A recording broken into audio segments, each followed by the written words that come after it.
Hello, citizens of Gotham. My name is Graham Elwood, the Political Vigilante. It's 3:05, 6:05 on the East Coast. We're going to get Lee here on in a second and have another deliciously refreshing government secrets.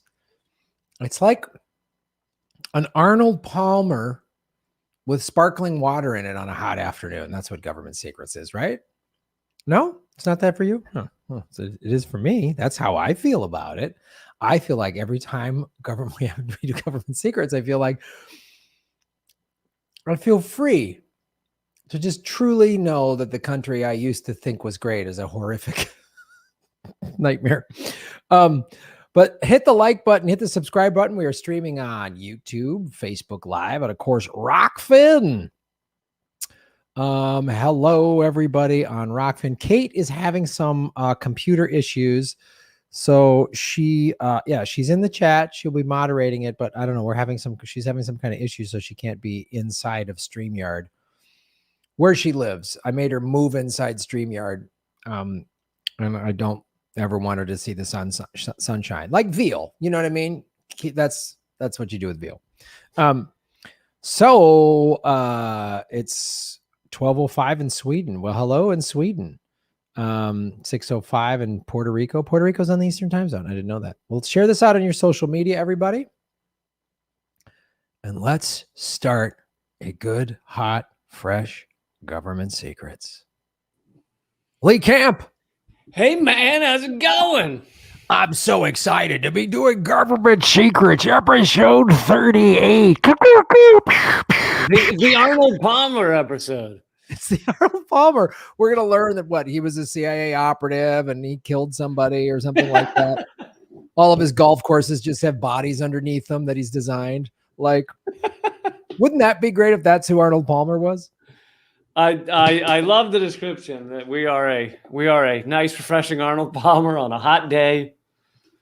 But then you walk away thinking our country is a horrifying place to be.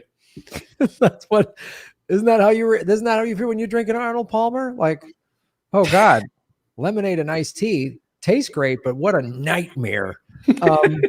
But how many indigenous did they have to kill to make this drink? Exactly. Lemons grown on stolen land. Oh, great. Perfect. How are you doing, Lee Camp? Not bad. Hanging in there. Did you enjoy the day where all the corporations tell you how wonderful the environment is as they destroy the environment? Because I thought it was great. I'm pretty sure McDonald's puts like a little sapling or something in each cow anus patty they deliver. It's so great to watch. I mean, who was on that call yesterday? Bill Gates and Michael Bloomberg. What call? Well, there was the big call to action climate thing. Biden was on, and they had the president or the premier of China or whatever, and they're talking about it. And then it's like Bill Gates and Michael Bloomberg also spoke. Who's asking those horrific jackasses to speak at an Earth Day thing? But it's just like, you're right. It's like, oh, it's National Greenwashing Day. Like, yeah, we want to save the planet, but also nobody discussed capitalism. Nobody discussed consumerism. Nobody discussed the military-industrial complex, the largest polluter as an organization in the world. Nobody discussed any of those things, but we're going to save the planet. Yay! And some big awful corporation is going to spend $5 million, which is like 1% of its annual revenue or something like that, on green initiatives. Oh, what are those? Just putting leaf stickers on some bottle of bullshit or whatever. Like, more natural resources used. We're going to use 20% less plundering of the earth to make some dumb tech product you don't need. Yeah. And, it's like all of the scientific studies show we have to stop all fossil fuel use today. So we are putting forward a plan to have our fossil fuel use cut in half by 2050. I know. It's like You act like you care about science, but they're like, so because we care about science, we'll put forward this plan that won't save us at all. Well, and you see too the long con of why the ruling elites actually they loved having Donald Trump in there, because he was so just like, yeah, we're going to drill everything, open up historic landmarks and turn them into malls or whatever. Climate change isn't real. Climate change isn't real. I'm nuts. Yeah. So now, the boutique left, the vote any blue will do crowd can go back to brunch knowing that Joe Biden is going to use his incremental centrism to delay our death by about 10, 15 years. Yeah. If the planet is a house on fire, do you think you'd see like a fire hose that says incremental centrism written on it? Like it's a little dribble. There's a little drip coming out of the end of the fire hose. Yeah. But no, so the vote any blue will do crowd go, well, Trump was throwing gasoline on it, so this is better than Trump. I get, but we're still going to die on the fire, right? Like we're all dying. The house is going to murder all of us. Oh, great. Yeah. The way I described it, I think a while back was it's like you have the two options between the Democrats and Republicans are a car, two cars flying towards the edge of a cliff, just like fucking pedal to the metal, 100 miles per hour. They got one, a half a mile left before the edge of the cliff, just flying towards it. And the Republicans are like, let's drive straight at it. And the Democrats are like, let's drive 3 degrees this way.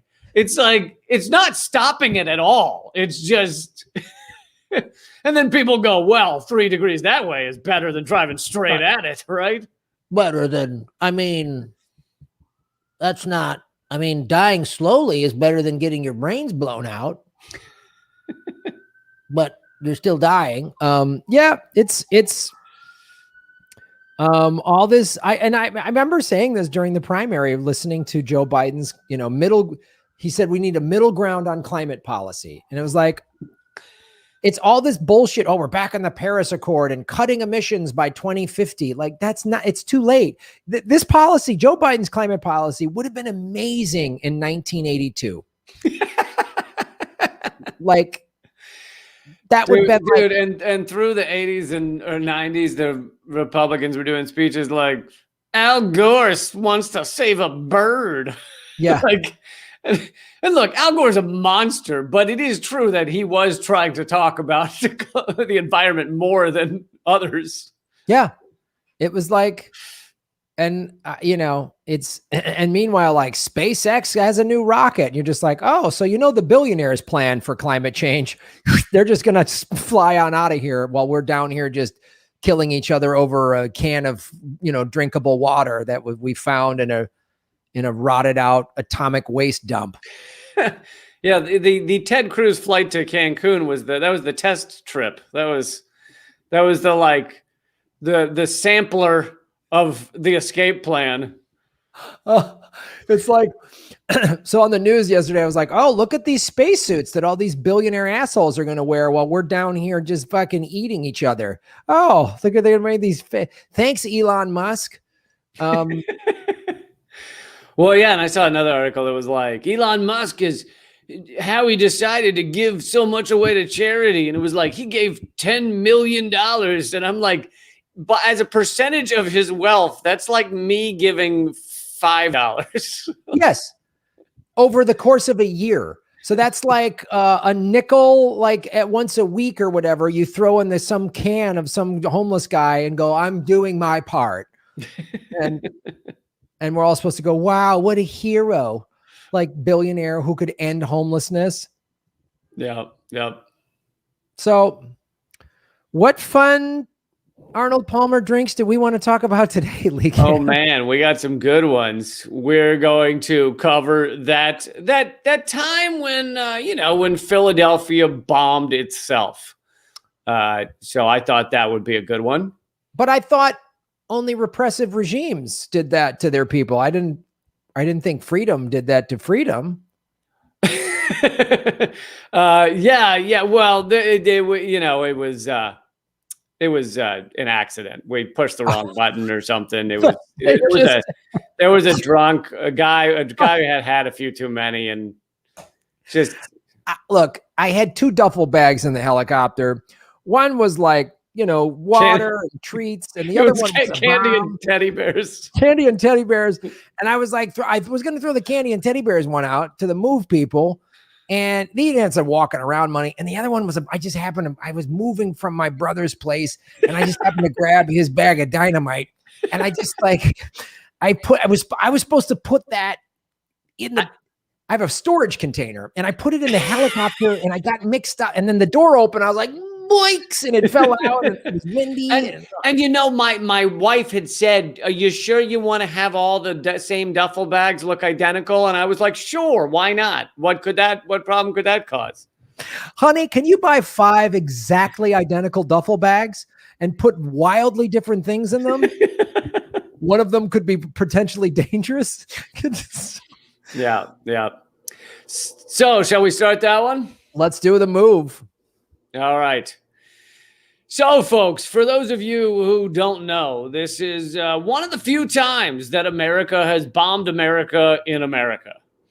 I know that we recently discussed a time, and I was a little confused as to whether it was the only time that America had bombed itself, because I remembered that there was also the move bombing. This was in West Virginia.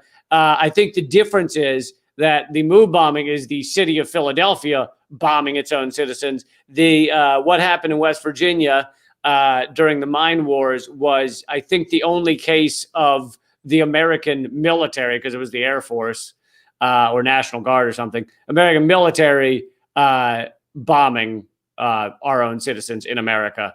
We've bombed our own citizens plenty overseas, but in America, I think that was the only U.S. military time. This is perhaps the only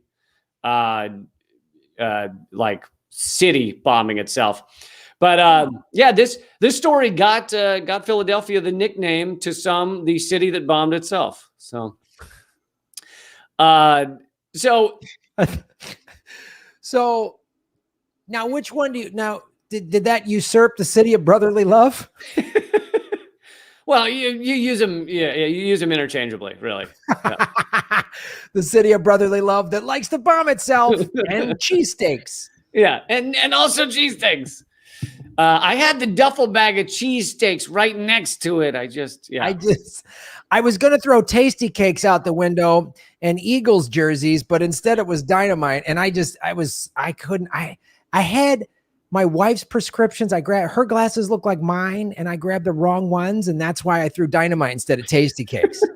Philadelphia, also one of the only cities to throw batteries at Santa Claus when he walked out during the NFL game. Do you remember that? Yes, I do. That's the city that bombs itself. Is definitely going to chuck batteries at Santa Claus. Okay, so I got to give some of the background to understand how we end up in this place that they bombed their own citizens in 1985 or 6, I think 86. The era in which Move was born, and by the way, I know this is funny, but I was looking for the best kind of history of the Move bombing, and that was easily accessible online. I realized there's great books written about it, but I wanted a shorter article. And the best one I found that seemed pretty fair was Teen Vogue, because for some odd reason, Teen Vogue does fairly revolutionary articles. Like, have you ever noticed that? They started like a few years ago, like actual great anti-capitalism articles and shit. How do they? Is it so much like they're like, there's some journalist got a job there. It's the only place they could get a job. And they're like, and they're just going to float these through. And the editor's like, yeah, whatever. No one's like, the ruling elites or whatever, the corporate aristocracy is not going to hold Teen Vogue responsible. So they're just going to let them. I think when you're looking for clickbait, they're like, everybody's covered all the let's go towards fascism articles. What if we went the other way? There's probably some room for clicks there. It's a weird place. It's like when you used to see like a really hard hitting political commentary and like Playboy, you'd be like, yeah. Playboy used to do it. They were there were a few outlets like that where you were like, I didn't expect to get this from them, but okay. But anyway, so to understand the background going on, so the era when Move was born was an especially dangerous time for activists and organizers. You had COINTELPRO had kind of just been exposed, the FBI surveillance program that we've talked about plenty, that, you know, ended in multiple things against the Black Panthers, including the execution of Fred Hampton, which we've covered on this show. Everybody should go back and listen to previous episodes so that you have your fucking head on straight. You'll never get an Arnold Palmer if you don't fucking watch seriously. past episodes. So Move was founded in 1972 by Vincent Leopard, a Korean War veteran who took the name John Africa to demonstrate his reverence to the country. The group's politics were, and let me stop me if this sounds like something that our state government, our corporate government might not be a fan of. The group's politics were anti-capitalist, anti-government, anti-modern technology, anti-police, and communal. Like, it's like everything that our government wants to crush. People helping each other out. They always got to put their boot on that neck. They just got to boom. Yeah, I mean, they were busy trying to crush every socialist movement, every anti-capitalist movement, every they were also animal liberation. So they were busy trying to crush all those things, and they were like, wait, there's one group that has all of these things, Black Power. Oh, Jesus. So yeah, you can imagine that they dealt with a lot of shit. So Move members considered themselves a family. They were involved in animal rights. They embraced a raw food diet, natural home birth, homeschooling, composting. They lived communally in West Philadelphia. It was in a row home. And they had regular public demonstrations against war, racism, and police brutality. So their ideologies were initially peaceful from all accounts. Move's members, the article says, weren't exactly ideal neighbors. And it goes to talk about how the neighbors put in all these complaints about how, there's raucous protests going on all the time. And the multiple articles I read had this line: blasting quote unquote profanity laced political diatribes from loudspeakers at all hours. And I always love the term profanity laced. Like, if something's got the word fuck in it, then it kills children and sets fire to schools because the word fuck was uttered. Whenever the status quo wants to attack an activist group or a group trying to change things, it's profanity laced. Oh, and that's always say that that's the worst thing that's ever happened. It's not our bombing, our imperialism, our shooting of unarmed people. It's just what they said. They said the F word. I mean, that's, letting people die in the street because capitalism is cruel. Hey, thoughts and prayers. But the F word, wow, that is just, I can't hear it. Right. And I would imagine if you were a Black liberation group in the 1970s, the shit you'd seen, I mean, not to mention today, but even, especially then, the shit you'd see, you probably wanted to say things like fuck the police every once in a while. Once in a while. When you saw just them abandon the Constitution and democracy to do whatever they wanted, I might, the word motherfuckers might pop into my mind. might pop out a couple of times. Yeah, you'd only gotten the vote a few years earlier, and you'd only been freed from slavery less than 100 years ago. And it's like, they're using foul language. Yeah. Your grandparents or great grandparents were slaves. They literally were owned by another human being. I might say cocksucker once or twice in my day. Fucking twat liquor might have been yelled a few times. So maybe you suck my dick got bandied about when I thought about how I'd been completely mistreated because of the color of my skin. That might have just. So I think that most people could understand that after following years of targeted police brutality against the Move members, police constantly pestering them, same with neighbors, etc., they became increasingly militant. In terms of like having weapons on the grounds. The New York Times, although who knows whether they have their heads up their asses, but they claimed they were stockpiling weapons. But I think, these people have been harassed and attacked so much by the police that they were like, we're going to protect ourselves. It was similar with the Black Panthers. It was like, listen, we live in a country that terrorizes us on a daily basis and our community. We're going to start having people walk around with, open carry guns, and we're going to show that we're protecting ourselves. And that's funny. That was about the time Reagan decided he didn't like the open carry thing anymore. Yeah, it was weird. Reagan was all about everyone should have a gun until the Black Panthers showed up when he was governor, and they showed up into the Capitol building in Sacramento. That's suddenly when he changed his tune about that in California. It's weird. It's weird. I don't know what that was. Yeah, I don't know what caused him to change his views. What a wacky coincidence. So, and then at the same time, you had the mayor, whose name was Frank Rizzo, which I think, wasn't that the fake name that the Jerky Boys used to use? I always thought, weren't they always Frank Rizzo? Anyway. It might have been. Apparently, this is a real person. Mayor Frank Rizzo was just an awful racist douchebag. He would say, yeah, what are the odds? He would say in the press that these people, meaning the MOVE members, represent nobody but themselves. They're complete idiots. He called them absolute imbeciles, psychotics, and not even human beings. Where have we heard the not even human beings used against other races before? So this is in the 1970s, 1977, I think, or 78. But after so this is not the main event. This is what leads to it. After the 15-month standoff, police attempted to storm the house and a firefight erupted. An officer was fatally shot in the back of the head, which during trial, the MOVE members made a strong case that it was friendly fire because the guy was facing the house and shot in the back of the head. But of course, they didn't exactly get a fair trial. And democracy they didn't get a fair trial. Weird. What are the odds? And several of them were locked up for decades. We'll come back to that in a bit. I think 9 of them or something. The MOVE 9. So 9 of them were locked up for decades. But so despite the fact that 9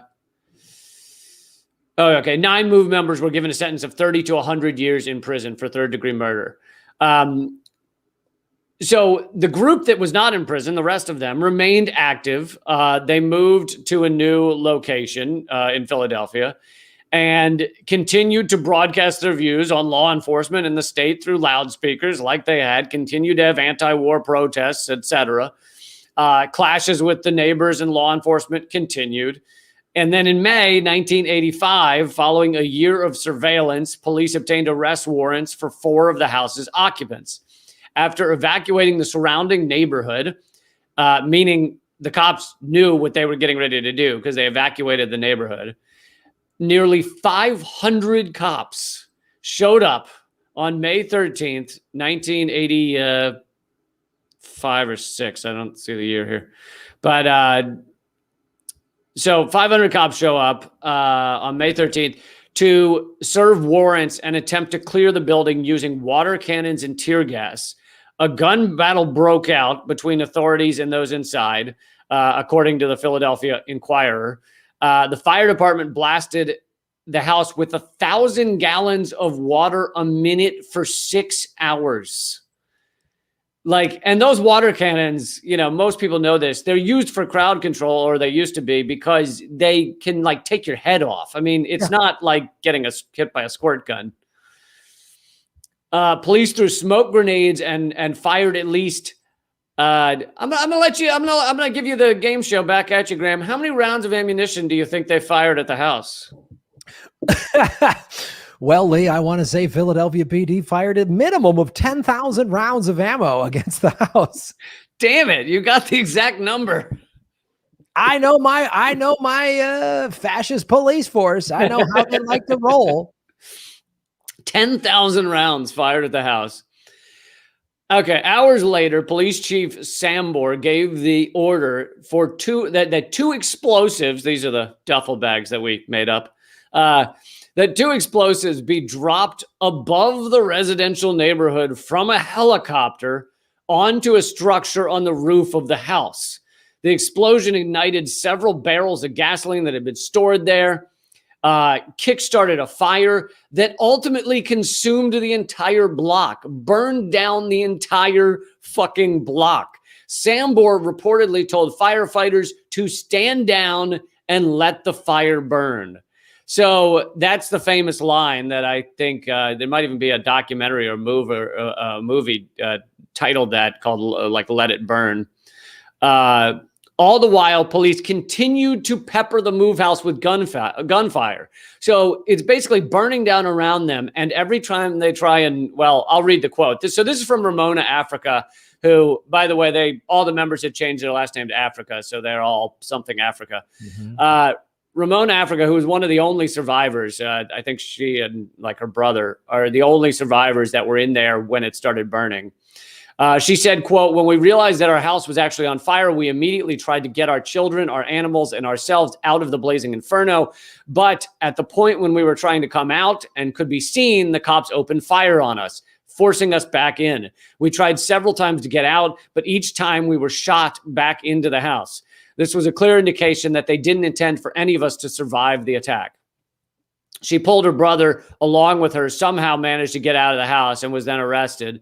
The rest of the house's occupants, 6 adults and 5 children, burned to death. The city was left reeling. There were more than 60 homes destroyed in the fire. 250 people were left homeless. Homegrown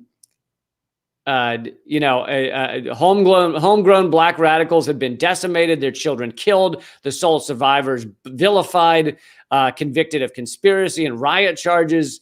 And even the neighbors who had been complaining about them said, we complained about them a lot, but we didn't want you to bomb and murder them.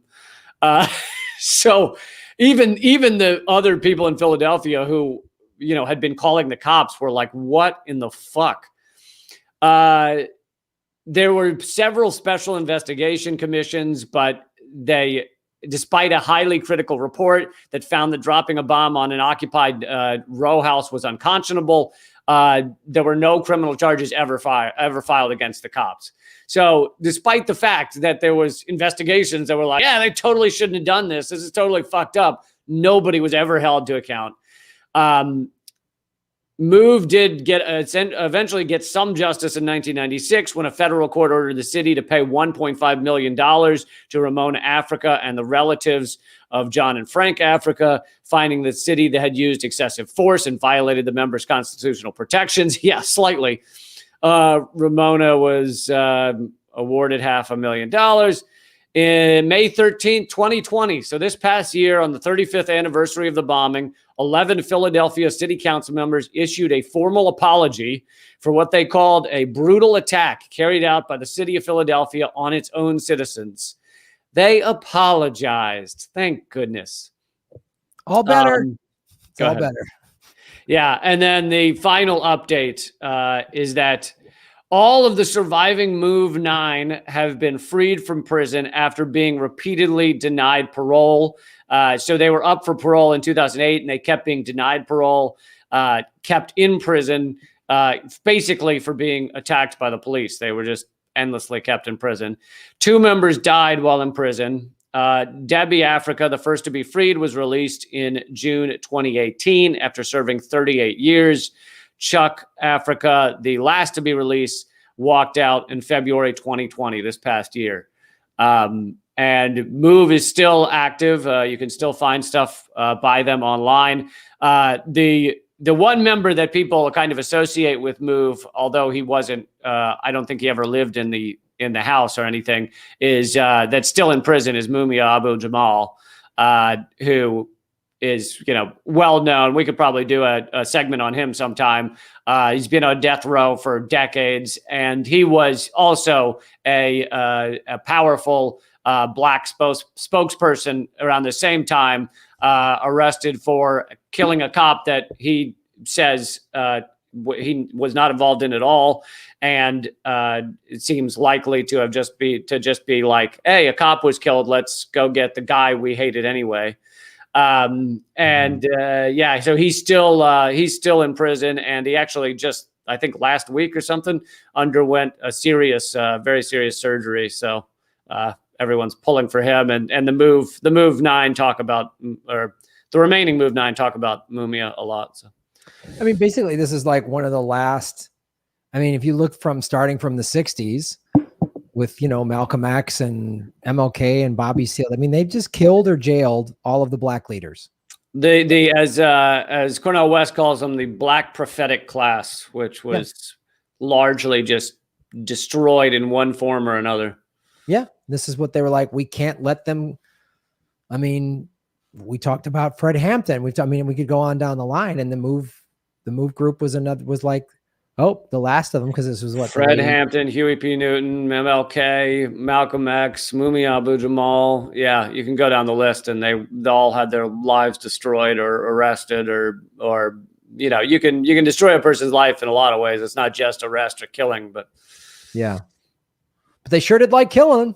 Yeah, they did a lot. They did like killing, yeah, and in this case, actually bombing, literally a house in Philadelphia. I mean. And a lot, I had heard, because it's not like I studied this stuff like in college or anything. So my education on, all of the stories we've been talking about so long on this podcast, it has come, in reading various things. And so I'd heard a bunch of people mention the, Move and the Move 9 and the bombing. But I never really, until the past few years, never really looked up the details. And kind of thought, oh, well, they must be exaggerating. The police wouldn't bomb a group of citizens in the United States. No. It must have been like they got the duffel bags confused or something. It had to have been. It had to be. He thought he was throwing out tasty cakes. It had to have been that. There's no other way. He's like, this is going to be for like our t-shirt cannon at a Sixers game. And oh, whoops. Oh, it was bombs. No, not that one. Oh, that's why their mascot is the Philly Fanatic. He's always screwing up his bombs and his t-shirts. And it's like they put that guy in charge of the duffel bags. Like, oh, zoinks. Not again. Philly Fanatic, boy. But yeah, this is yet another case where it's like, that couldn't possibly be true. And then you look it up, and it's like, not only is it true, but the fucking city has now apologized for it, meaning they're not calling it a conspiracy theory. They're saying, yeah, whoops, sorry we bombed those people. Sorry we killed children because we were upset that these people wouldn't come out of their home and let us arrest them for trumped up charges. Like, I mean, it is amazing that every time you think this shit can't be true, it is very, very true. Very true. It is very true. And the fact that the city owned it. So now, like you said, no one can say, well, there's two sides to that. No, there's not. The city, the apologies and the getting the people out of prison. Okay, that's nice. At least they owned it. How come no cops or firefighters or police chiefs or fire chiefs who implemented these murderous plans? Yeah. Are they in jail, or do they get to go to jail? No, I don't think they get to have that experience. Oh, they don't get to have that experience. They should have a diversity of experiences in their wonderful life. Yeah. I mean, we talk about this again and again, how the powerful in our socioeconomic system, whether it be cops or CEOs or judges or whatever, when they violate the law, when they, kill tens of thousands of people like the Sacklers have with the opioid epidemic, none of them go to prison, really. You have this, rare exception where once every 30 years where you go, what about Bernie Madoff or something? But in general, none of these people ever see any prison time, because even when they're caught, even when they're prosecuted, they are still the ruling elite. They still own the systems, and the system is not going to put one of its own behind bars. This is an oligarchy. It's an entrenched ruling class that own each of the structures that would give quote unquote justice, dispense justice. And so it's like the best you'll get is like, oh, well, they had to pay $1 billion fine. Yeah. Well, are they still incredibly rich? Oh, they are. Okay. And they're free. Okay. Well, and Bernie Madoff, the only reason he went to prison basically is because he gave himself up. I mean, and they really stole from the rich. He stole from the rich. Well, that's part of it too. He stole from the rich. So they were like, whoa, you don't get to do that. If you steal from working class people, we're totally fine with that. If you ruin people's lives and force them to commit suicide or become drug addicts, no problem. But you stole from people in the Hamptons. How dare you, Bernie? So he just died in prison last week. And, good for him. He's in hell now. In a way, you kind of got to feel bad for him because what he was doing is actually how the entirety of the stock market works. He just did it. He just did it more boldly in a way that can collapse very easily and lose all of the rich people's money. Whereas all of the rest of the stock market, which is literally lying to people so that you can keep a Ponzi scheme going, that's all fine. Well, the other thing too, I mean, he was in jail when the housing crash hit, and he said, what these guys did on Wall Street, they're just doing that's what I did. They're doing the same thing, but they're not held accountable. Yeah. He was like, why am I in jail? I mean, if I'm in jail, fine. I know I committed these crimes. They should be in jail too. None of them. I mean, Obama locked them all up. Oh, no, wait. I'm thinking of Iceland. Yeah. I always confuse Obama and Iceland. They look very similar, they've kind of cold face. Yeah. Yeah. No, to shrink this down to a understanding that is way too simplified, way too reductive.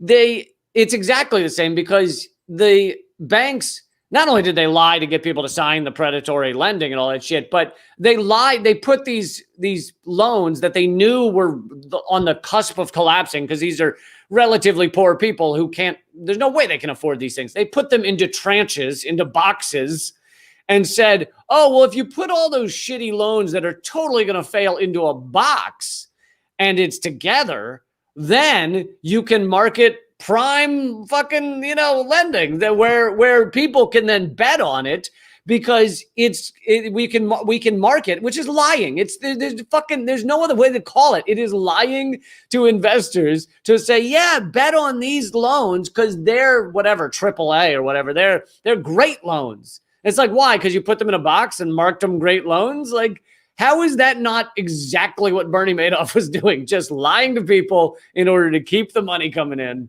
Yeah. It's like a meal deal at McDonald's.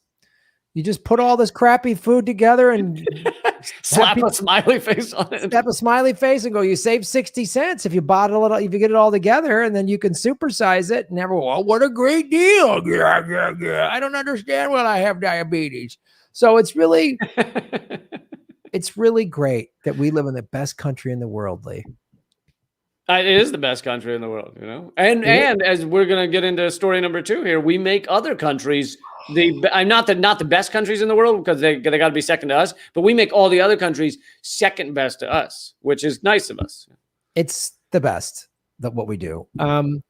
So when I was looking for a story to talk about today, first I just typed in, and this will be for a later episode. I love every week you tell us your like dart thrown at the dartboard.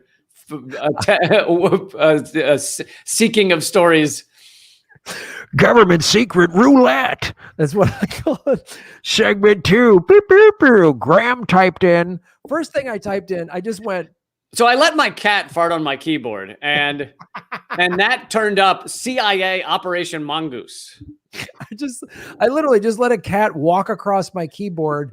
And there's how I found it. And it's literally just like meow, meow, meow. And then, hey, I typed in toxic waste cover up and I thought, what's a good location? I just went Texas, and all of these came up for Texas. Fantastic. And the most recent one is in Dallas. And there's of course it's in a neighborhood of color, a poor neighborhood. We'll just dump it there. But I was like, oh man.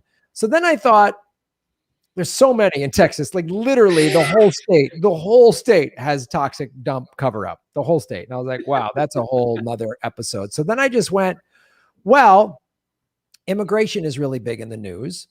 And one of the things that they refuse to cover in the immigration crisis is how we've completely destabilized Honduras to force all. Why are people coming here in droves? Because we keep destabilizing and crushing countries. Yep. So as a fan of history, I then just put in CIA coup, no, a US coup.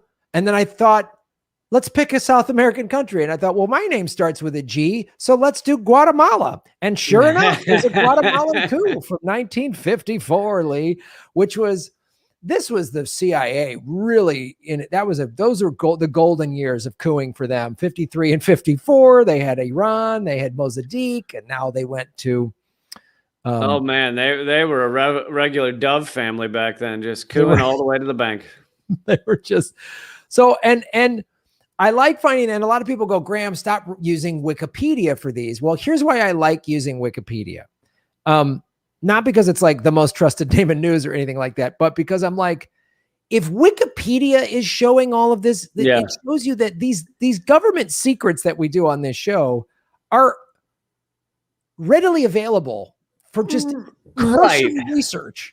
Right. It's Wikipedia has increasingly become kind of like the neoliberal history of the world. But if we can look to Wikipedia and say, look, even in their view of the world, we created a coup in Honduras and destroyed their society, then it's like we don't have to sit here and go, okay, everybody, if to find out about this coup, you got to go to blogspot.clownpenis. Honduras.holyshit.go, and then you will learn the truth about Honduras. Right.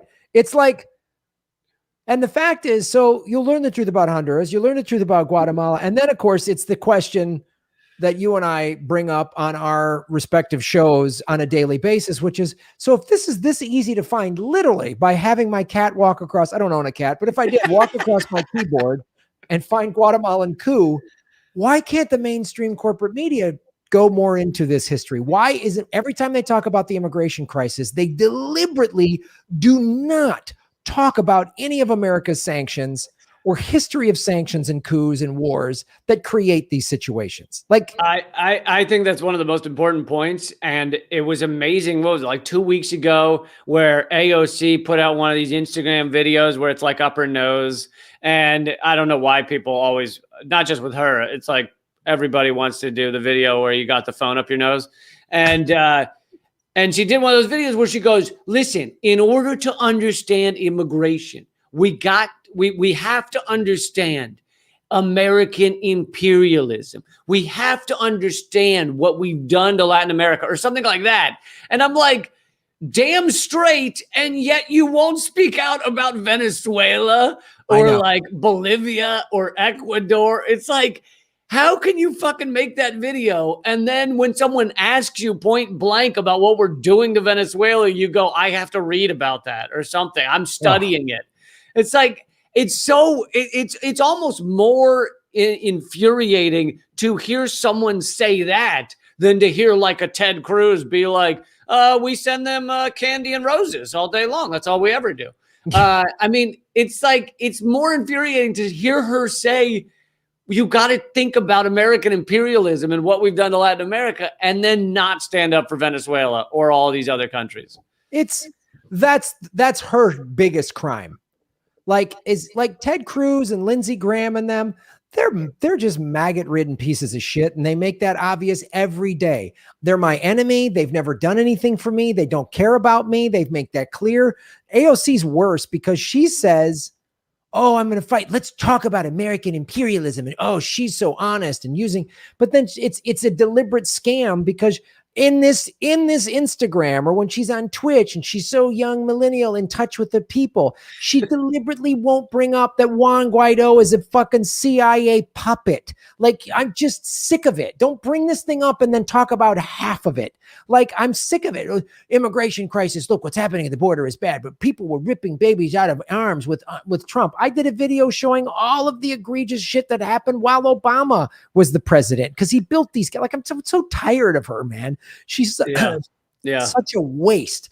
And especially when you can go in my back catalog, your back catalog, and all of the videos that we talked about Jimmy, everybody saying, man, AOC, this is the future. This could be some real change, man. What maybe? And shut it. Take your Twitch page and eat it. I don't want to listen to your bullshit, half gaslighting nonsense anymore. You fake working class person, rich kid. Shut up. Anyway. Well said. Thank you so much. Everybody have an Arnold Palmer. I'm glad we got that off your chest.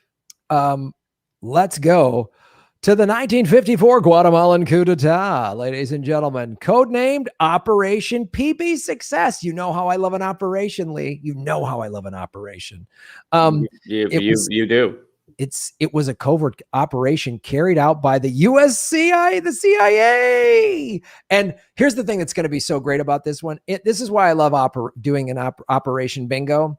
Is some of our old favorites are going to come. You're going to hear some of our old favorites, Lee. But I feel like this is the worst job they've done naming this one. You know, this isn't Operation Monkey Paw or something. This one, PB Success, is really boring. They need to have better names for them. I know, and they capitalize the S in success, so it looks like PBS Success. So it's like public broadcasting.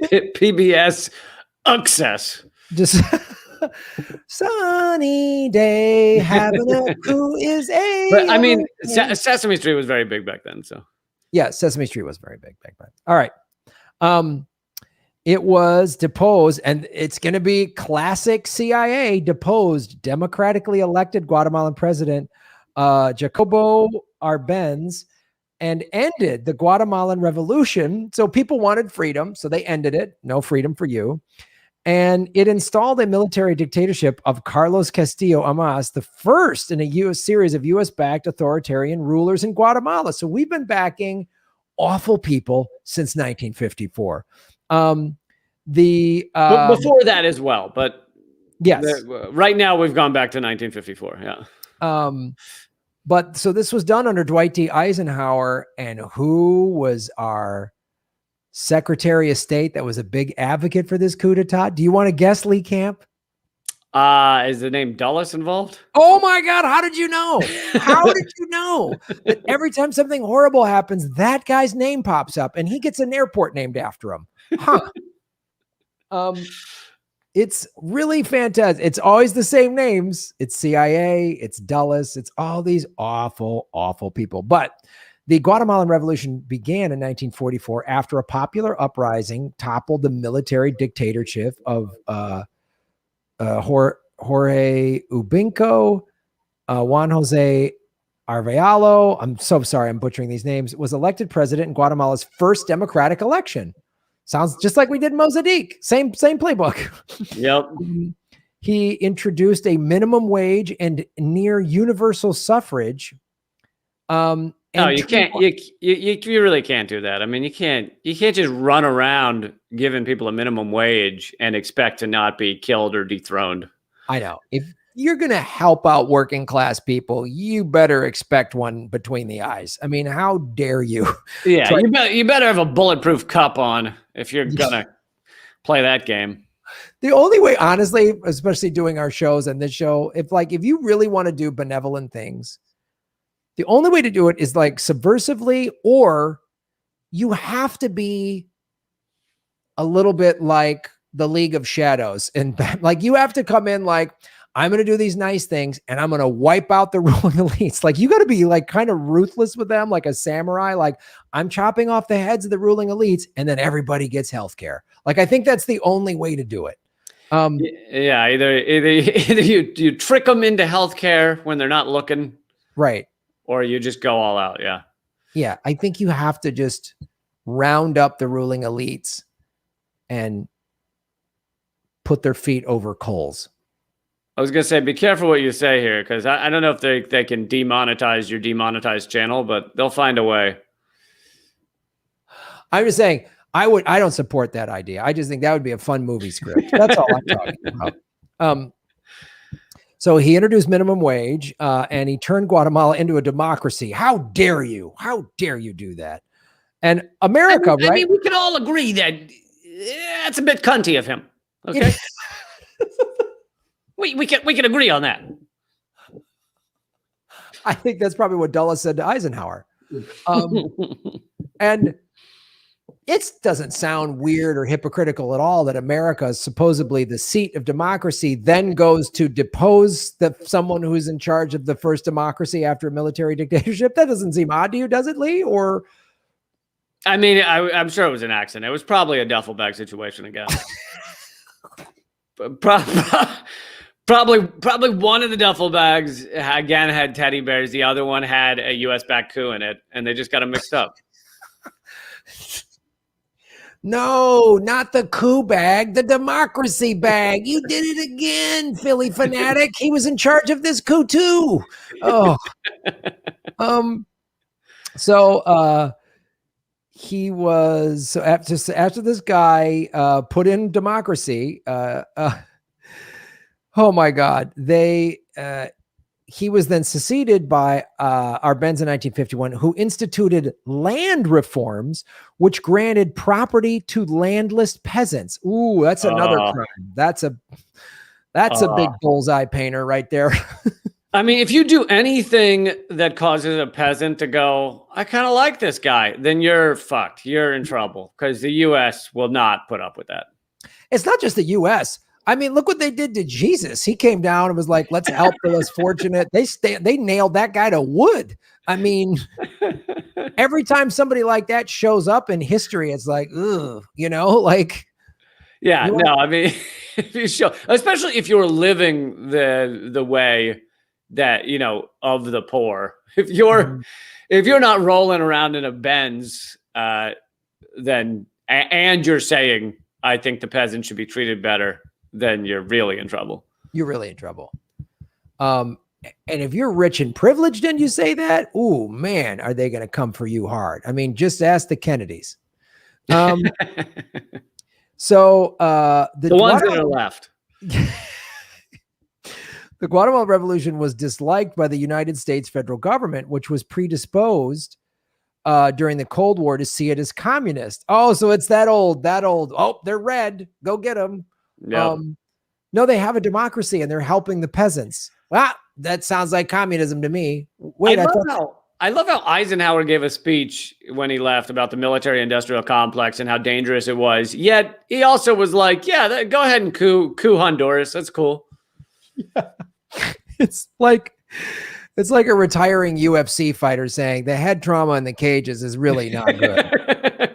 Saying, I think what we're doing is harmful for children to be watching this. Yeah. But I'm retiring. I'll see you later.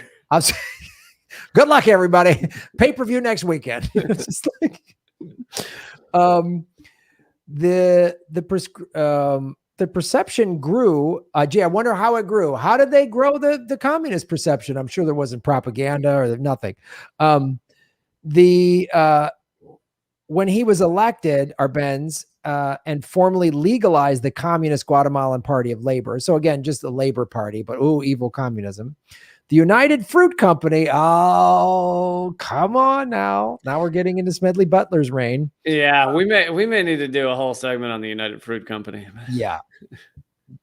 Whose highly profitable business had been affected by the end to exploitative labor practices in Guatemala, engaged in an influential lobbying campaign to persuade the U.S. to overthrow the. So again, right. So go ahead. The United States military ultimately taking its orders from a corporation that just didn't want to spend more money on labor or give up land to the people. Yeah, I mean, so to clarify some of what they're saying there is the United Fruit Company was connected to the oligarchy in Honduras, Guatemala, and in some of those other countries as well. And these people had gotten incredibly rich by producing and selling this fruit, initially probably with slave labor, then became, very, very poor laborers.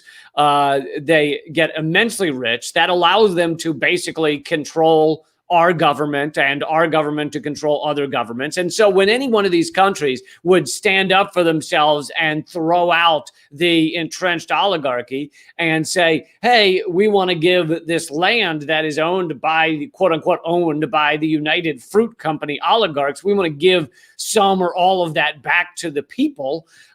These, fruit companies or sometimes other companies would, go to the U.S. government and say, this is unacceptable. They're kicking us off our fruit lands where our slaves are busy picking our bananas.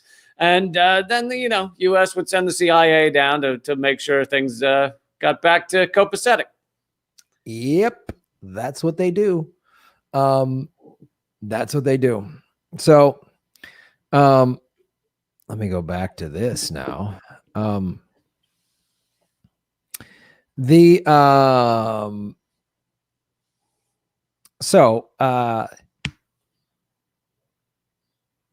The Guatemalan government, so the U.S. President Harry Truman authorized Operation PB Fortune to topple Arbenz in 1952. Although the operation was quickly aborted, it was a precursor to PB Success. So Truman, so they've been trying to get Guatemala for a while, right?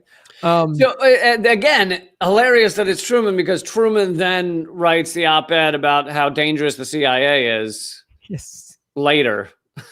Again, Truman, and then so Eisenhower becomes president in 52 and again keeps doing awful shit. And both of those guys at the end, when they're leaving the White House, like, hey, there's some bad stuff brewing. I know I did a lot of it, but not my problem anymore. So yeah, right. Exactly what they did.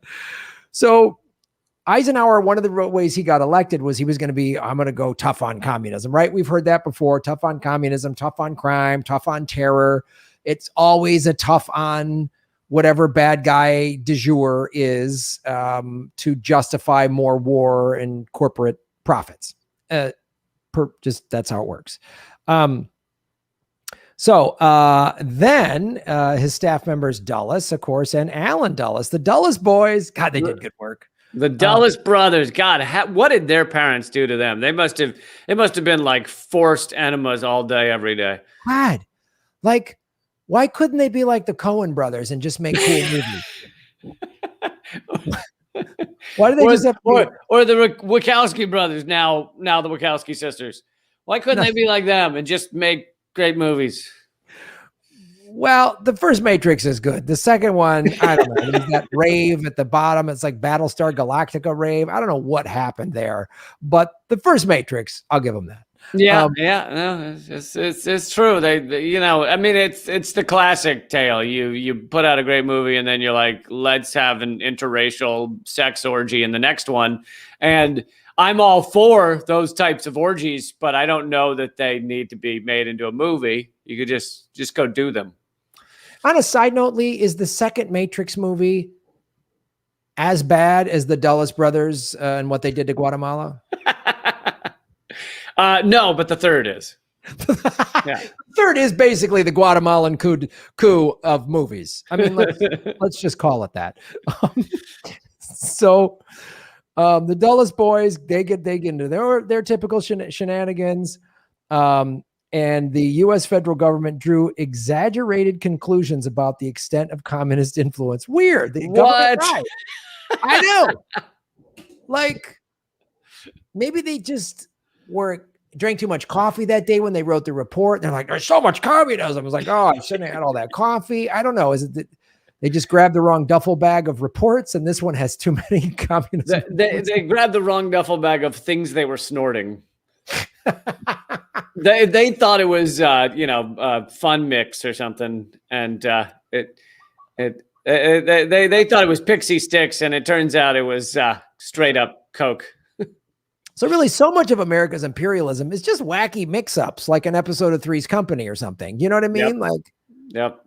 Oh, I thought Pixie Sticks. Oh, those aren't Pixie Sticks. That's my cocaine. What? You told me too late. Now we got to say communism is everywhere. Once again. So Eisenhower authorized the CIA to carry out Operation PB Success in August of 53. The CIA armed, funded, and trained Again, they got the same playbook, the CIA guys. Turned a force of 480 men led by Carlos Castillo Armas. The coup was preceded by U.S. efforts to criticize and isolate Guatemala internationally. Wow, that doesn't sound like what's happening in Venezuela or Honduras at all, right? No, sounds completely different. No. Yeah, it is completely different. Thank God the corporate media doesn't keep bringing this up, showing how awful these coups are, that they just keep this quiet. And the only way to find out about this is to have a cat walk across your keyboard and find a Wikipedia page. The only way to find out about this is to listen to a podcast by two dick brain comedians who decided to reveal it to the world. Two comics who got into comedy probably just to get drunk and get laid, and now are forced to carry the weight of truth on their shoulder because they can't get jobs in show business. Guys, we just wanted to get drunk and get laid, and here we are, fucking the last bastion of the true history of America. I just wanted to travel around, have pretty girlfriends, go surfing, and what the fuck now? I got to talk about the Dulles Boys' fucking reign of terror. Jesus. Anyway, so this includes one of the, I love getting into these government secrets. This is the thing. We've learned this from this show. The CIA's, some of their tactics are so bizarre and insane. Oh, right? Yeah. So this is what they did in Guatemala. They had a radio station which broadcast anti-government propaganda and a version of military events favorable to the rebellion. So they just put out fake news. Like they're doing now. Yes, like they're doing now, claiming to be genuine news, as well as air bombings of Guatemalan City and a naval blockade. The invasion force fared poorly militarily, and most of its offensives were defeated. However, psychological warfare and the fear of a U.S. invasion intimidated the Guatemalan army, which eventually refused to fight. So we're not bullies at all. And they tried to arm the civilians, and that failed. Because people were just terrified. Before resigning on 27th of June, Castillo Armas became president 10 days later following negotiations in San Salvador. Yay! We did it, America! And everyone was happy, and we brought democracy and freedom to the world. Isn't it like if we would have just left everyone alone, how much better would the world be? We could be doing a show right now talking about, boy, we let democracy flourish in Guatemala, and that's why Central and South America economically are doing great. The people are doing great. We have open borders with Mexico because economically, Mexico and Central and South, Mexico and Central and South American countries have been doing so well the last 7 decades that there is no need for people to come to America, and Americans all have free healthcare thanks to Kennedy. And we stopped going in all these ridiculous wars. We have just a thin little military that mainly is used for humanitarian efforts, and everyone, the most highly educated Right. populace, because we have free education. And we're actually, America has, we reversed climate change back in the 90s. After Dukakis was president. And then, it's been, Maybe that should be our whole next episode, is the fantasy history of the United States. We should. There's a great book out there actually called What If? Oh, really? Which is, if you're a history buff, you'll love this book. And it goes to key moments, and says where they find these moments in history where, like, had this storm not happened, the other army would have won, and this would have ended Christianity, or something like that. Like it says, there's a thing in there, like the weather during Valley Forge or something like that. Like we could have lost to the Brits, or all these. It's the weather that took out the Spanish Armada that was headed for England. Yeah. Yep. There's a lot of or some disease, like everybody got this disease and they got wiped out or whatever, and then a bunch of historians wrote it. So they go, and because of what actually happened led to this, and this. So if it would have gone the other way, it would have actually led to, it's a fascinating thing. And we should do an episode, the What If Government Secrets episode, of all these things. Right. What if they dropped the right duffel bag on the MOVE building? You know, if the teddy bears had rained down, there would have been understanding and peace within the city of Philadelphia. Yeah, would have been very different. Yep, it would have been very different. So that's my Guatemalan government secret segment. Beep, beep, beep. This episode went a little long, I know, but hey. Thanks for being with us, everybody. My stuff, well, first of all, go back and listen to all the previous episodes if you haven't already, because, you know, with the exception of the opening 10 minutes, they're all pretty much evergreens, so you will enjoy all of them. And I have another podcast called Common Censored with Eleanor Goldfield. I also have a TV show called Redacted Tonight, and it's all at leecamp.com. And hit the like button, everybody. Right now, hit the like button if you're a fan of one of us, but don't subscribe to the other guy's channel. They're going to say a fan of one of us, but not the other. But you hate the other guy. I don't know how you listen to this show every week. That's good luck. I don't want to know which one you like or hate. But no, like follow both. If you follow one of us, then follow the other guy because it helps both of our analytics. And of course, I do a show, Political Vigilante, which live streams on StalinTube that has demonetized me and on Rockfin. And we're both at rockfin.com. So if you sign up for Rockfin, you get my premium content. Lee's, Abby Martin just joined, Whitney Webb is on there, Jimmy Dore, Ron Placone, Status Coup, a bunch of other great channels. So you get a lot of great content, and it's blockchain and it's cryptocurrency. So and weirdly, one of the Olsen twins is on there, I think. We're trying to get the Dulles Brothers podcast, but it's pretty tied up right now. So yeah, and I'm at Graham Elwood and grahamelwood.com. I got merchandise and all that stuff. So check that out. So that's Government Secrets. And if you're listening on iTunes or Spotify, give it a 5-star review, share it, likes, all those free little clicky analytical things help the show get it out there. So spread the word. Thanks, man. This was a good one. All right, buddy. We'll see you. We'll see you next week. See you next. Bye-bye. Ladies and gentlemen, that was Government Secrets with Lee Camp and Graham Elwood. Beep, beep, beep. Episode 38. Bombings and coups. I love this. Government Secrets. Beep, beep, beep. Hit the like button, everybody. We've got 234 likes. Let's get the likes up to 300. Come on. While you guys are all hitting the like button, I'm going to take a quick smoothie break. Oh, that's good.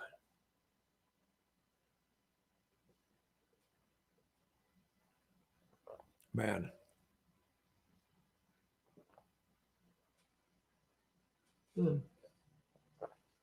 Since we can't do super chats because we're still demonetized by YouTube, go to rockfin.com/Graham Elwood and you can tip the show, and I'm going to read those right now. God. It's great getting the studio back up. There's this glare thing right there. I don't know what the fuck I gotta do. Oh, I know what that is. I think I fixed it. Hold on.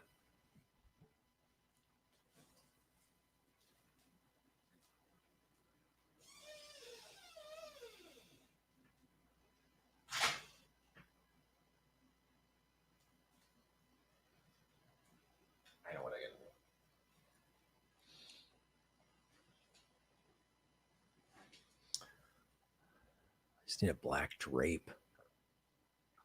That's what I need. It's just a black drape over there. Yep. Hello, everybody. We'll get it. We'll get it right. All right.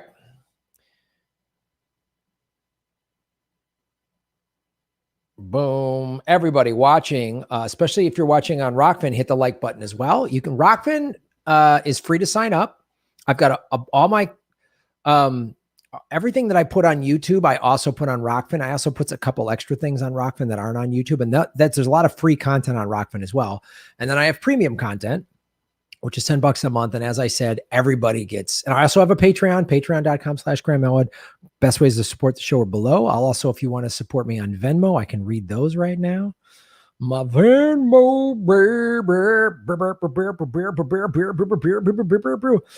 And by the way, one of you in the chat the other day said, Graham, check your Bitcoin Cash account. And I have. Thank you so much for that. Thank you for supporting the show. I have links to crypto. So that's really, really cool that you do that. I have a Bitcoin Cash wallet. I have a Bitcoin wallet. I have an Ethereum wallet. All right,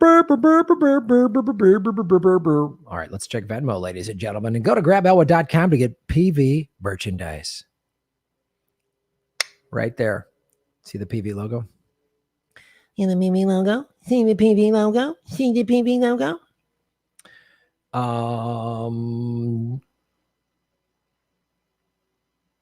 Zachary Tetyan. Zachary, Shave Your Knuckles for Justice. Thank you for supporting us at Venmo at Graham-Elwood. You see War Criminal Live, George W. Bush on Jimmy Kimmel. God, of course. Of course. He's making the rounds, isn't he? Isn't he the most cuddly war criminal you've ever seen? Just folksy and good, down-to-earth war criminal. Lying about weapons of mass destruction. I mean, that's just how we kill poor people. Robert Arthur, keep up your great work. And when are you going to be on the Jimmy Dore show? Going, I don't know. Just had Jimmy on the game show. I'll hopefully be back on there again. Shave your knuckles for justice. $7 for you. $7.48. 7 for you. 48 cents are to get to even zeros in my account. No, this is the comedian. Thank you so much. Right on. This is the semi-amateur comedian. Right on. Thank you so much. All right. All right, let's go over to rockfin.com, ladies and gentlemen. Hit the like button. Thank you to everybody watching on the Rockfin and on YouTube or wherever. Tony DeBayo, Shave Your Knuckles for Justice. I got a government secret for you. Drugs are healthy if you use them responsibly, and only 30% of drug users are drug addicts. This information brought to you by Dr. Carl Hart. Ooh, thank you, Tony, for that piece of information. I love the honor problem. Yeah, Bill Gates and Bloomberg could end homelessness easily. Easily, they could do it. MHC, Shave Your Knuckles for Justice. Potential subject for future government secrets episode. Sorry if you've already covered it. Castle Bravo nuclear test in 1954. Oh, we have not covered that. Explosion ended up being 2.5 times more powerful than expected, but locals and other people were not evacuated in time to spare them from severe radiation sickness. And Edward Teller, who worked on Castle Bravo, also later made plans for a 10,000 megaton nuclear weapon. What a bunch of psychos. No, we haven't covered that. That's a good one to cover. Can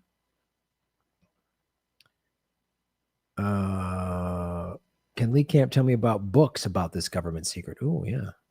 Jim Garrison, it must be a magic box, right, Lee?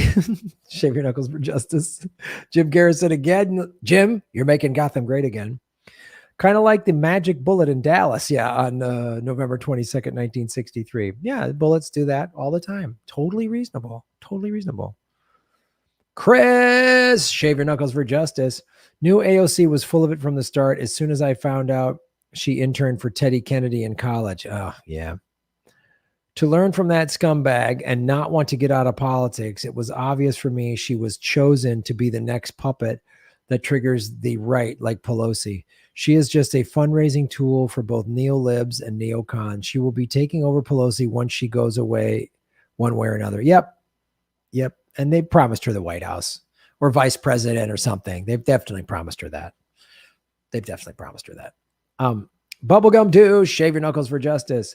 Graham and Lee, great show as usual. Thank you both, along with Kate. I think you said Sammy. By the way, you gentlemen are vegan, right?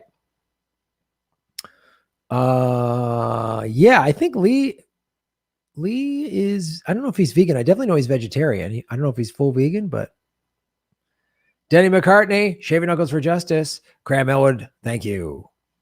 Melissa H. What's up, Melissa? Shaving Your Knuckles for Justice. Just one tip tonight. A few days ago, Rockfin told me my tips weren't going through. Oh, that's weird. To try it later. I kept doing it and they charged me every time. $26. Oh, God. I'm sorry. CIA is the biggest proponent of no idea is too stupid to suggest and implement. Yes, that's absolutely true. Chris, boom, shave your knuckles for justice. Rotate for truth. Screen grab that and make that on your phone. There you go. It's reported that the American genocide will be officially recognized. The Armenian genocide will be officially recognized tomorrow by the Biden administration. First president ever to do it. No fan of Creepy Joe, but thankful this was finally happening if the case. What do you think this is? Why do you think this is finally happening? Wonder if racist fascist network name TYT will report on this. They still need to change that offensive name and will forever say that. Well, I hope you're right. I hope Biden acknowledges the Armenian genocide tomorrow, which April 24th is Armenian Genocide Remembrance Day. Yeah, I put a video out earlier this week about the Armenian genocide, and I don't think Biden is going to acknowledge it, but he might, and he might do it. And I hope he does. And even if he just does it as like a token gesture or a performative act, it's still significant. He might be using it for politics because try to get Turkey in line, but it needs to happen. Obviously, Turkey doesn't acknowledge the Armenian genocide. America doesn't acknowledge the Armenian genocide, and Israel doesn't acknowledge the Armenian genocide. So I hope that happens. And you could say some of it probably is due to all the protests of last summer. I mean, those protests last summer had some significant impact in terms of why Derek Chauvin was found guilty, and all the protests and the tearing down the statues and all this stuff. So I hope Biden does it. I hope he does that tomorrow. I hope he acknowledges the Armenian genocide. It's a Saturday, so they might try to just like acknowledge it and then move on. And then there might be some big distraction in the news after they do it. Turkey obviously won't be happy about that. But so what? And TYT needs to change its name. The Young Turks is an offensive name. They need to change their name. So I hope it happens. I hope that's correct. I really do. Bubblegum do. Shave your knuckles for justice. And vegan means you don't take any animal products into your body. Yes. Yes, that's what vegan means.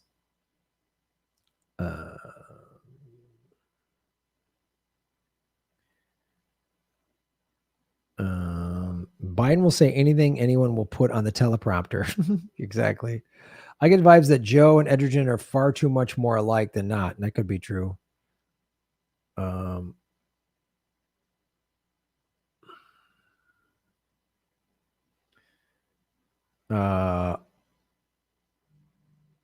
All criminals involved in the murder of JFK and the cover-up because president or got high-ranking positions. Yep, of course. Bush was in Dallas back then. He was brought to a farm out of Dallas so he could make a call at the FBI for his alibi. Yeah, I know.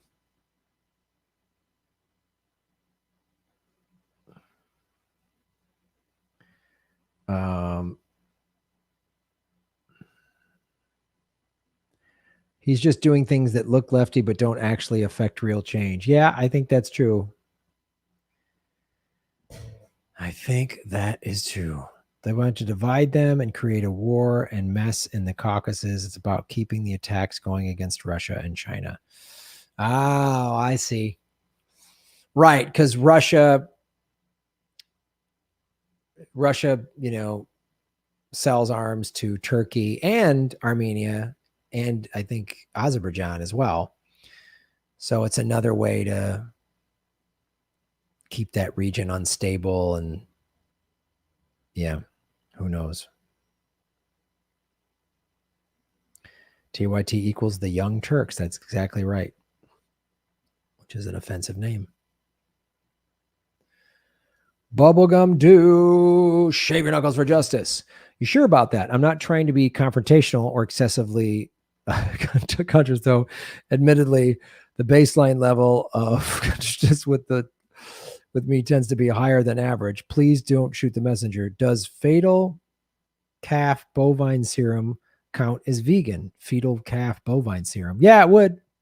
It would. If you're using something, it would mean it's not vegan. How about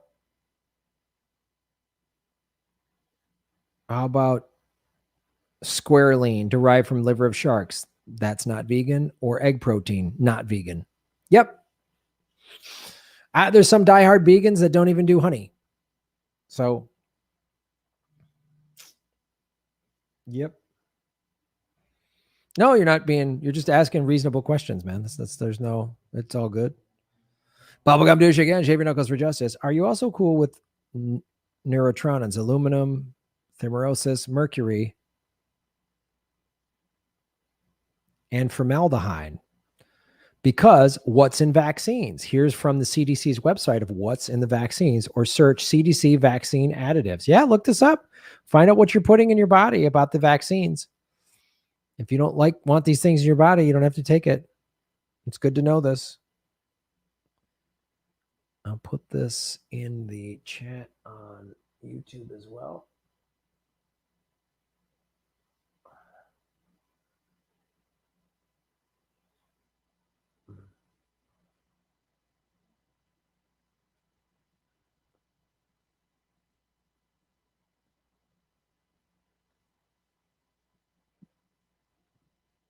So difficult to be 100% vegan these days. Yes, it is. Animal products are in most of everything out there. It's tough. I definitely have eaten some stuff and I didn't afterwards. Was like, oh man. Squalene used to be from shark liver. All plants and animals produce squalene as a biochemical intermediate. Oh, thanks, Kate. Didn't know that. Did not know that. Even just cutting meat out of your diet like a once or twice a week where you normally would eat it, it's a good thing. It's better for you and it's better for the planet. Just letting you know. Picoin mining thoughts. I don't know much about Picoin. I don't know much about that coin. 278 likes. Let's get the likes up to 300, everybody. Let's get the likes up to 300. What are we at here? Yeah, okay. So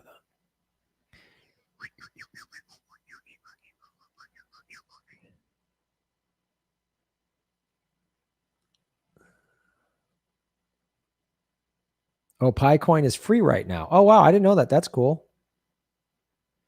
Graham, the game show was great, and I feel the same way. If you don't try to distance yourself from all the negative, bloody cycle BS, it drags you down. Yeah, absolutely. I mean, like government secrets, part of the reason Lee and I want to do government secrets is because we're going to at least make each other laugh, because this is really awful when you talk about them. You think about how awful this stuff is, it's bad. And it can make you feel like, oh, there's no hope in the world, or so you got to find the humor in it. And that's why we do government secrets. And that's why we do the Political Vigilante game show, now called Anything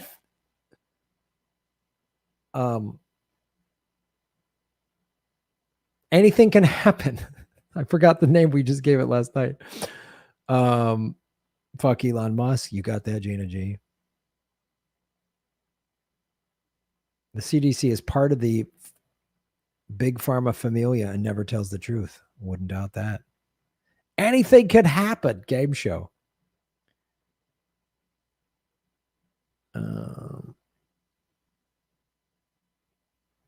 Bubblegum douche. Thank you so much, Graham, Jimmy, and Steph.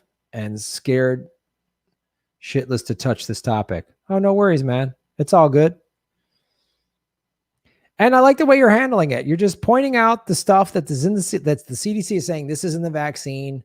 I don't like it. And you're asking me to at least talk about that. I appreciate that. I've told you I've been vaccinated. I got the Moderna one. I got vaccinated. I've done research on it. I'm okay taking it. If you're not, and it's good to have this information about what you're putting in your body. What drives me nuts is people showing up in the chat or social media screaming at me because I got it. Like just that's like, don't get it.